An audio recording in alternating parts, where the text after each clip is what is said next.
easy to shop for guitars online. Hi, I'm Eric Haugen. Here's my website, my Patreon, my Instagram. You can find me streaming wherever you stream music. Like my videos, subscribe to my channel if this pretty content is amusing to you. It helps me when you do that. Today,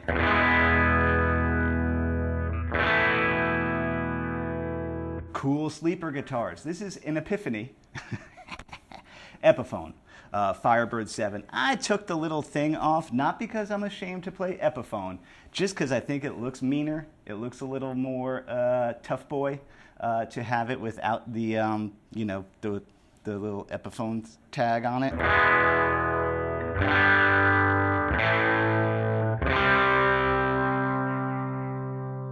So many things to talk about. One, isn't this the coolest belt buckle that you ever saw?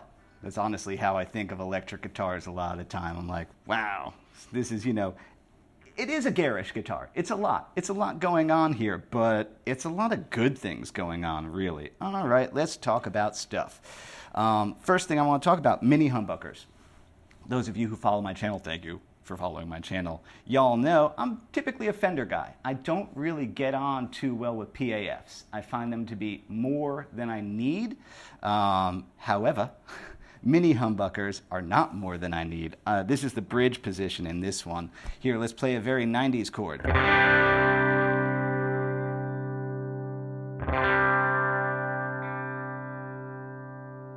You know, okay, let's talk about bridge position pickups, because to me,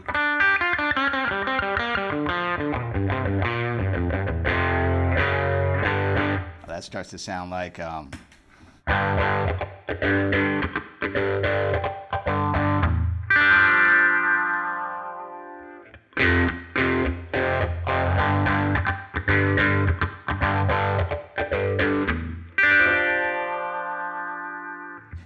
Y'all who know me know how much I love 70s heart. That stuff is killer.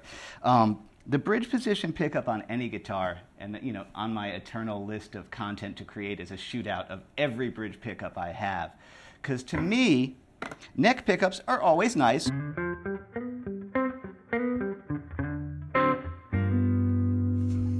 What was that?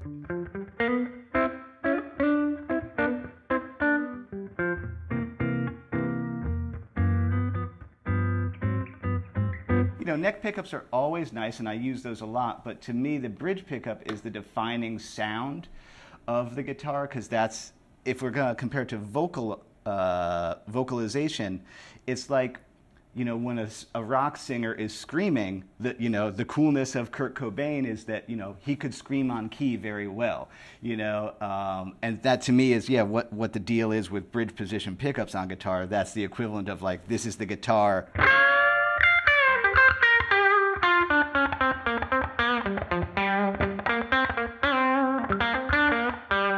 screaming.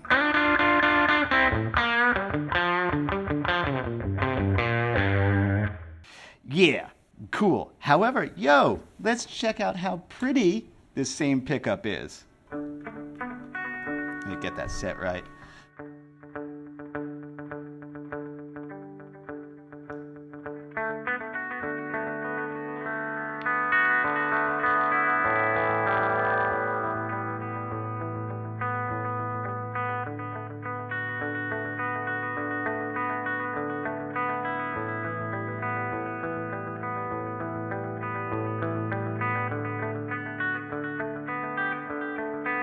Let's bring in this one and this one. I'm not going to even play with this one today. I don't care about it. It just looks cool.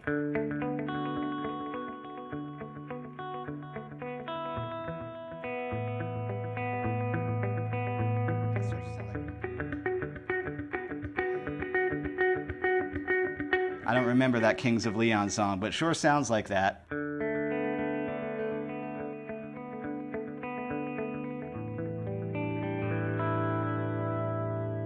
So it's got bite when you need it, and a nice, you know, not too thin of a bite. Oh wait, that's that one. Okay, other things to talk about. Neck pickup sounds fine. That's cool. Yeah, I guess I haven't played any Stones with this guitar, because I mean, let's talk about people who you may have seen with these. PJ Harvey and Brian Jones, I think, is, one of the coolest players of this guitar. Let's see.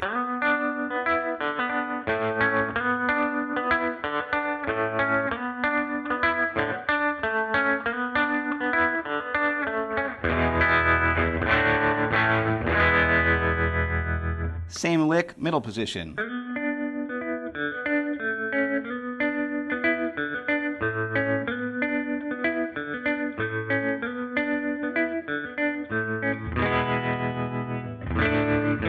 Same lick, neck position. Come on.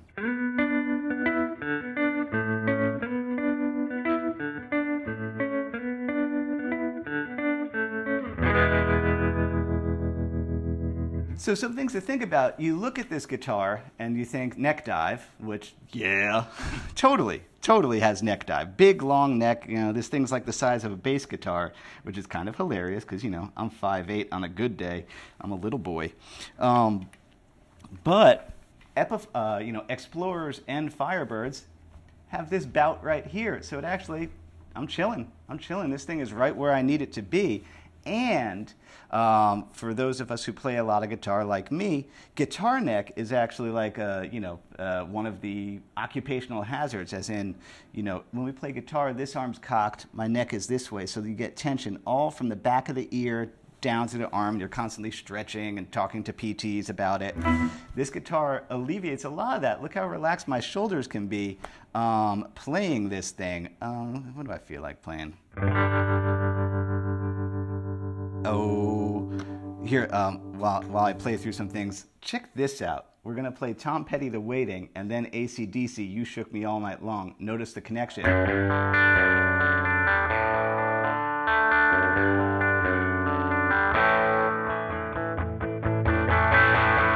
Okay, that's The Waiting.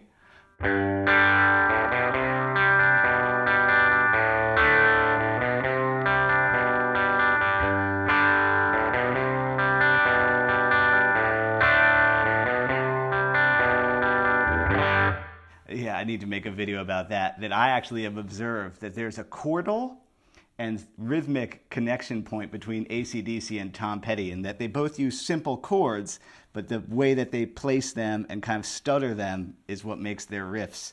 That has nothing to do with anything, but it is interesting. Now, we talked about that.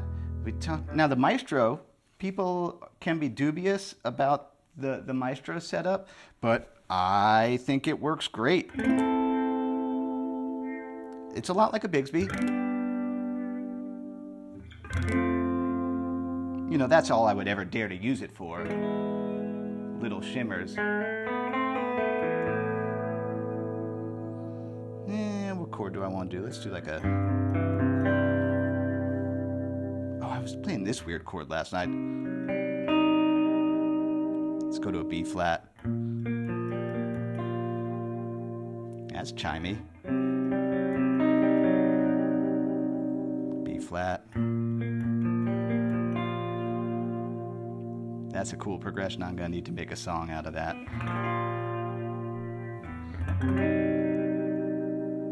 If you're listening to this and like, why do you play so weird? I'm like, well, you don't know me.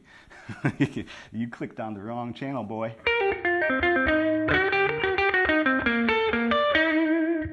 Mark Ribot, I'm always going to be, that's always floating in there. Let's see. Other things that I observe about playing this guitar, because I'm primarily a Fender guy. Fenders chirp, and you can beat the shit out of them, and they like it. Gibsons, my friend Anthony used to say, he's an Italian guy from the Bronx, Gibson is like a Cadillac. You got to treat it nice. You can't whip it around. Which is true. Like Gibsons are, because of the angles and the body construction and the pickups, I argue that they don't sound as good if you dig in super hard like you would on a Strat, where you would really bash at it. Gibsons do tend to do better. Here, let me play like a super slowed down version of Little Girl.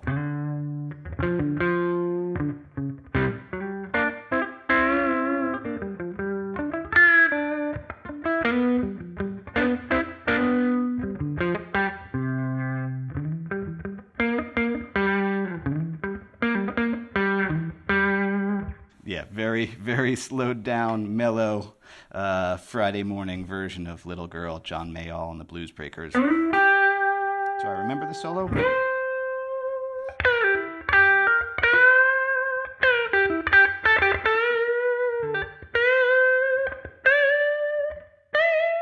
Don't tell me.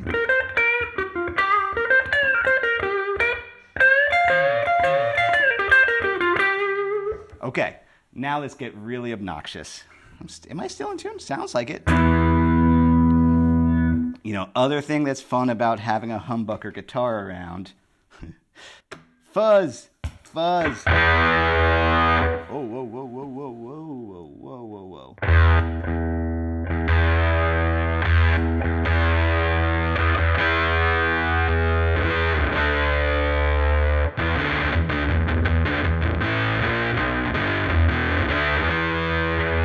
That's my dusky Augustus octave fuzz.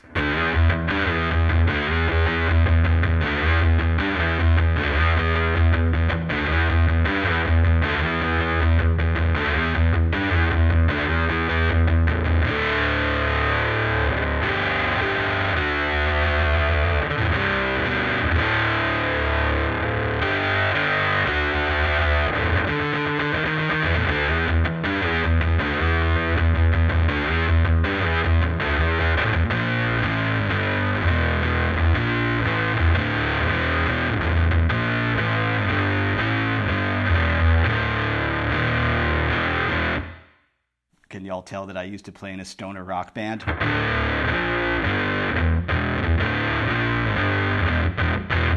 Yeah, bro. Yeah. Wait, do I have more effects to put on? We won't worry about it. Yeah, it's fun to, you know, this is just a beefy, beefy boy.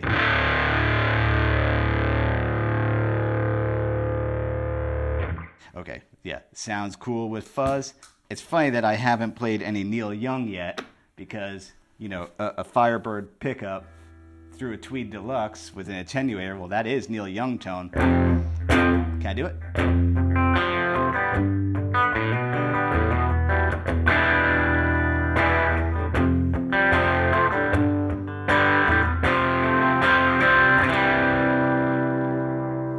And since we're doing Neil Young and we're playing a Firebird, let's go ahead and, you know, combat Neil Young with Skinnerd.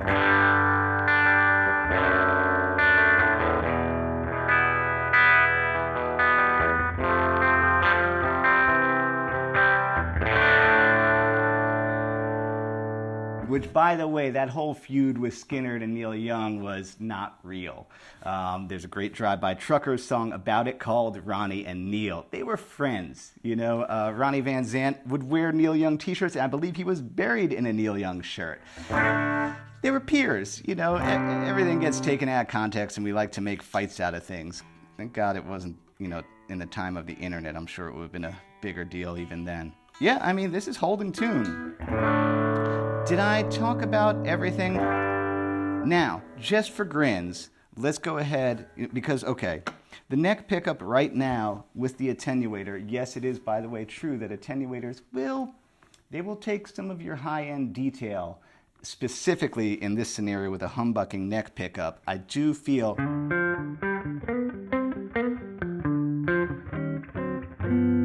that I'm losing a little bit of high-end detail. So let's pause. I'm going to disconnect the attenuator and kind of reset the amp for clean tone. Be right back. Drink your coffee, your water, your beer, your tea, your kombucha, etc.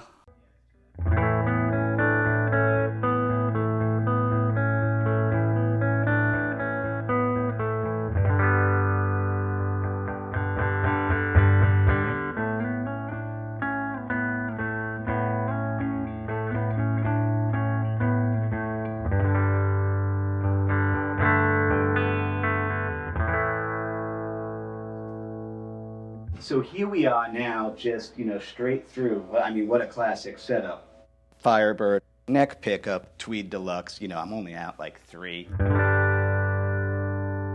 And people need to know that the Fender Tweed clean tone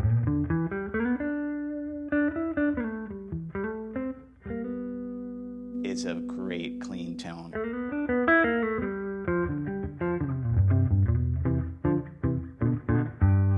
And also this amp, I've had this amp for like 10 years. That's a nice Weber Alnico speaker in there that is well broken in because it's been used for hours and hours and hours and hours. This mostly lives in my office as my like teaching lessons amp, so it gets plenty of playtime.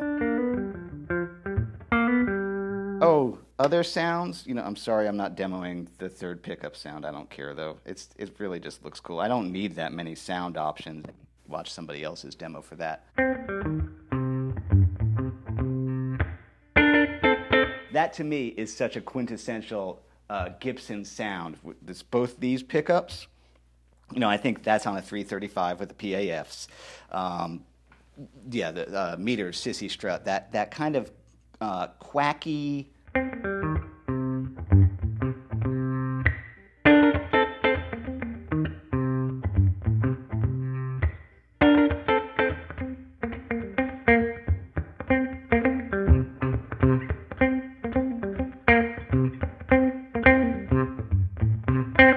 Yeah, that sound. That's really, I think, you know, I mean, I guess the dual pickup sound is nice for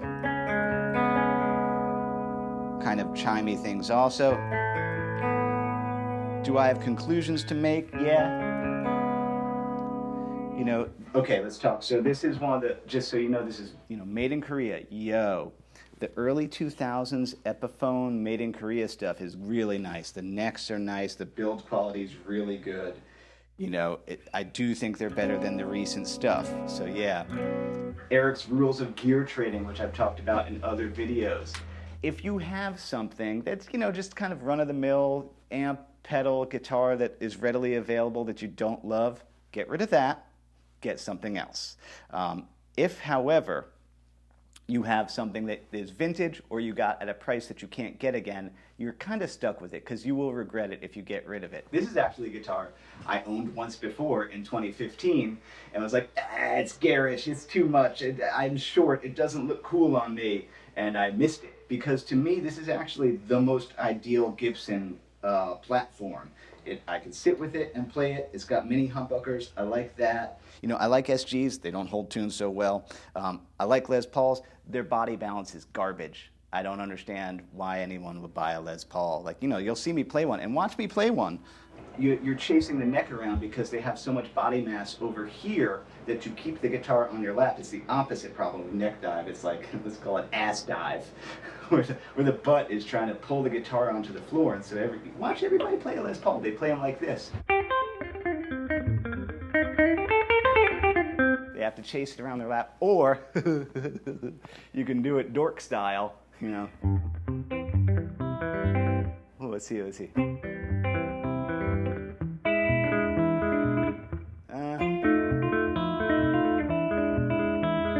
that makes me want to play.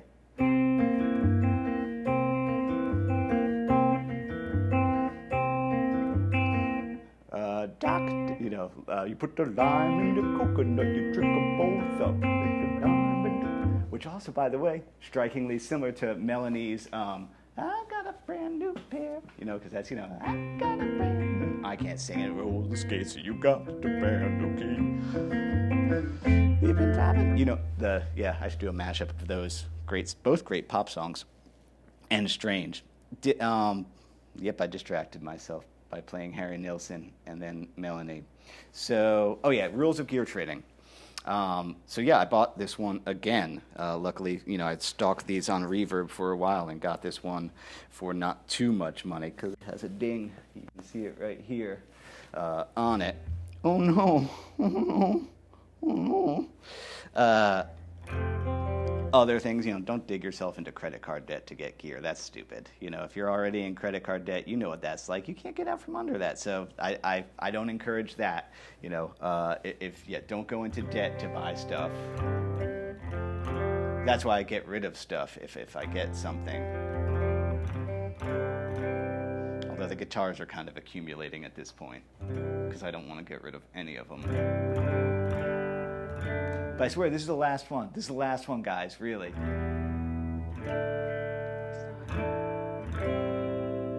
And other things, did I cover everything that's on my notes? Yep, I think I played all the riffs I wanted to play. Played some Stone stuff. All right, well, thank you so much to everybody who supports my channel and sits through these silly vlogs where I talk about stuff that I'm interested in. I think there's solid information in here to grasp, though, and yeah, keep an eye out for those early 2000s made in Korea Epiphones. Also, did you know that the made in Indonesia Squires are very good guitars as well? The J Mascis Jazzmaster. Indonesia, Korea, and you know, some Chinese-made guitars are very good. I do find a lot of times, though, that they're missing something. They don't seem happy. All right. Yeah. Next week, what are we doing? I think I'm going to get back to my theory stuff and talk about how to actually use seventh chords, because, you know, there's rules. And I know that people are going to comment, Eric, get back to doing Hendrix or Mark Ribot or the other things. I'm kind of like, just let me do what I want to do. There's hundreds of videos already. I'll get back to it when I feel like it. Like, creator burnout is that feeling of like, I have to do something to keep people happy. I'd rather just let me do what, like, I'm excited about this guitar, so I'm going to talk about this guitar. You know, because that's the only way that I can, you know, keep doing it for free. All right, complaining over. It's not, I don't really consider that complaining. I'm just telling it like it is, because that's kind of my thing. You know, I'm very thankful for the success I have. It's a really weird, you know, it's a weird way that to become successful that I did not envision for my life, but it's cool to be like a YouTube guitar guru. Oops, how'd that happen? Yeah. Bye.